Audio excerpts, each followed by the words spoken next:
دیکھیے، انسانوں کی اکثریت تو ان پر مشتمل ہے جو بے حس ہوتے ہیں اور غبی ہوتے ہیں. جو ہو جائے ڈھیٹ انسان، کسی چیز کی کوئی خاص، بس اپنی فکر ہے، اپنے بطن اور فرج کے تقاضے ہیں، مال جمع کرنا ہے، اس سے آگے کوئی اور فکر نہیں، کوئی سوچ نہیں، کوئی احساسات نہیں.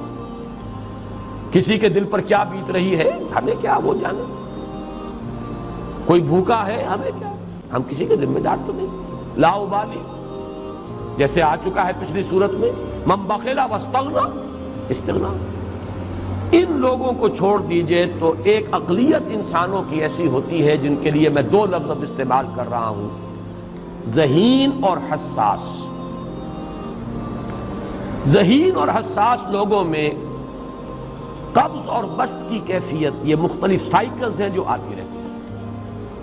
کبھی طبیعت میں پشمردگی ہے، دل بجھا ہوا سا ہے، کچھ نا امیدی سی ہے، خود اپنے اوپر اعتماد کی کمی محسوس ہو رہی ہے، مجھ میں صلاحیت نہیں ہے، میں کچھ نہیں کر سکتا. اب تک جو کچھ کیا اسباب بھی ہے، امنگ بھی ہے، امید بھی ہے، روشن پہلو نظر آ رہے ہیں. قبض کی کیفیت میں تاریک پہلو نظر آتے ہیں، مایوسی کے پہلو نظر آتے ہیں، پیسیمزم کی کیفیت. اور یہ جو بسط کی کیفیت ہے، اس میں روشن پہلو. دیکھو یہ بھی تو ہے نا، آخر یہ بھی تو ہوا ہے، اور بھی ہو سکتا ہے. آخر اب تک میں نے یہ کام بھی تو کر لیا، آگے بھی مشکل آسان ہو سکتی ہے. یہ دو کیفیات ہیں قبض اور بسط کی، جن کو کہ صوفیاء کرام نے یہ اصطلاحات، یہ عنوان دیے، قبض اور بسط. جتنی انسان کے اندر حساسیت کی کیفیت زیادہ ہوگی، ذہانت زیادہ ہوگی، اتنا ہی یہ جو ویوز ہیں اس کی ایمپلیٹیوڈ زیادہ ہوتی ہے. کم ذہین انسان ہے، کم حساس ہے، آئیں گے تو صحیح ہے، لیکن یہ کہ وہ ویو جو ہے اس کا ایمپلیٹیوڈ جو ہے اس کے اندر اوپر اور نیچے کی کیفیت زیادہ نہیں ہوگی.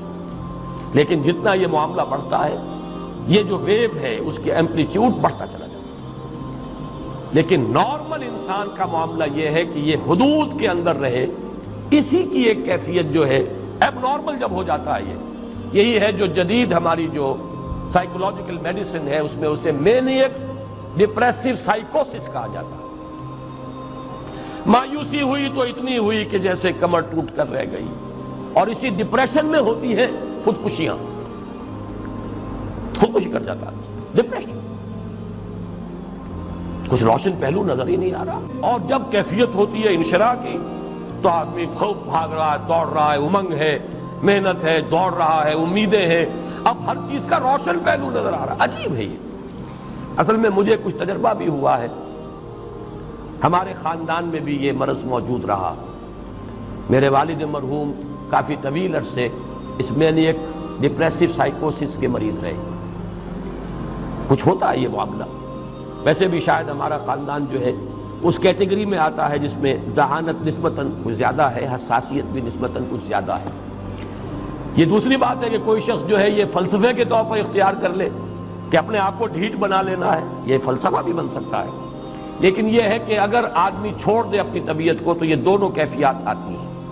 انہی کیفیات میں اگر یہ جو اپورڈ اینڈ ڈاؤنورڈ موومنٹ ہے یہ ایک حد سے نکل جائے تو یہ بیماری ہے مینیک سائیکوسس، مینیک ڈپریسو سائیکوسس. اس میں جب آدمی ہوتا ہے وہ اپر کیفیت میں تو اس کے اندر بڑی عظیمت ہے، روشنی ہے، امید ہے، لوگوں سے گفتگو کر رہا ہے، حق بول رہا ہے، خوب جو ہے محفل کے اندر. اب وہ محفل میں اسے دلچسپی محسوس ہو رہی ہے اور اسے ہر چیز کا روشن پہلو نظر آ رہا ہے. خود اپنے وجود کا بھی روشن پہلو، دوسروں کے وجود کا بھی. دوسروں کی بات میں سے بھی وہ اچھا پہلو تلاش کریں گے، وہ برا پہلو تلاش نہیں کریں گے. جب دوسری کیفیت ہے ڈپریشن کی، ہر ایک کی بات میں کوئی برائی نظر آئے گی، کوئی اس کی نیت کا فطور ہے، کوئی فساد ہے، کوئی یہ جو ہے بدنیتی کے ساتھ یہ بات کر رہا ہے، کوئی خیر کہیں ہے ہی نہیں، برائی ہی برائی ہے، مایوسی ہی مایوسی ہے، بدلی ہی بدلی. یہ ہے در حقیقت وہ کیفیت. اس کو غالب نے بہترین انداز میں تعبیر کیا ہے. ذہین اور حساس انسانوں میں ان کی جو ترقی ہے وہ انہی مراحل سے ہو کر گزرتی ہے. ہر قبض کے بعد جب بسط آتا ہے تو آگے ترقی ہوتی ہے. جس کو آپ کہتے ہیں بائی لیپس اینڈ باؤنس، آدمی جو ہے چھلانگ لگاتا ہے، گویا کہ ایک درجہ جو پہلے تھا اس سے آگے درجہ انسان کا جو ہے اس سے بلندر پوزیشن پر انسان پہنچتا ہے۔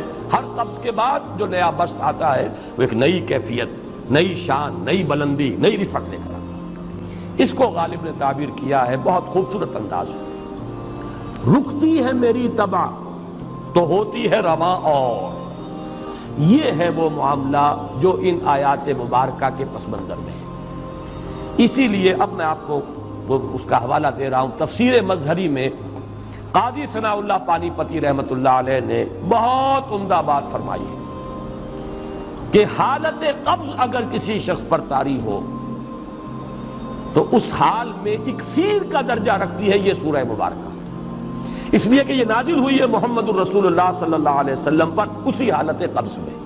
اس میں اب اللہ تعالیٰ فرما رہے ہیں والضحیٰ، قسم ہے دن کے دھوپ چڑھنے کے وقت کی، واللیل اذا سجا، اور قسم ہے رات کی جبکہ وہ چھا جائے یا ساکن ہو جائے، سجا کے دونوں معنی سکون۔ ما ودعک ربک وما قلی، آپ کے رب نے آپ کو رخصت نہیں کیا ہے، نہ ہی وہ آپ سے ناراض ہوا ہے۔ وللآخرۃ خیر لک من الاولی، اور اس کے بعد جو وقت آئے گا اس قبض کے بعد وہ پہلی سے بھی بہتر ہوگا۔ وَلَسَوْفَ يُعْطِيكَ رَبُّكَ فَتَرْضَىٰ، ان قریب آپ کا رب آپ کو اتنا کچھ دے گا، اتنا کچھ دے گا، آپ کی محنتوں کے وہ نتائج سامنے آئیں گے کہ آپ راضی ہو جائیں گے۔ الم یجدک یتیما فآویٰ، کیا اس نے اے محمد آپ کو نہ پایا کہ آپ یتیم تھے پھر پناہ دی، آپ کے لیے بندوبست کیا۔ ووجدک ضالا فہدیٰ، اور پھر جب آپ شعور کی پختگی کو پہنچے اور غور و فکر کا مرحلہ آیا، حقائق میں انسان کو سوچ بچار کا مرحلہ آیا اور آپ کو دیکھا کہ آپ تلاش حقیقت میں سرگرداں ہیں تو ہدایت دی۔ وَوَجَدَكَ عَائِلًا فَأَغْنَىٰ، اور پایا آپ کو تنگ دست تو غنی کر دیا۔ فَأَمَّا الْيَتِيمَ فَلَا تَقْهَرْ، ہم نے آپ کو یتیم پایا، پناہ دی، اب آپ بھی یتیم کے سرپرستی کیجئے، کسی یتیم کو اس کے اوپر کوئی جبر نہ ہو، سختی نہ ہو۔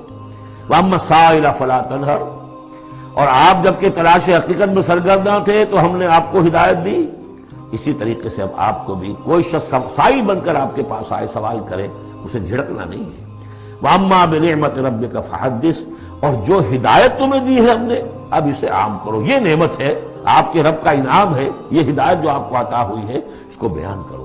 اس کے بیان کرنے میں یہ بھی ہے کہ اللہ کے انعامات کا چرچا انسان کرے اس کا شکر ادا کرنے کے لیے، اور یہ بھی ہے کہ اس کو پھیلائے اور عام کرے، دوسروں تک پہنچائے، ورنہ وہ بخل ہو جائے گا کہ وہ دولت جو ہے ہدایت کی اس کو آدمی صرف اپنی ذات تک محدود رکھے اور اس کا جو خیر ہے وہ دوسروں تک نہ پہنچائے۔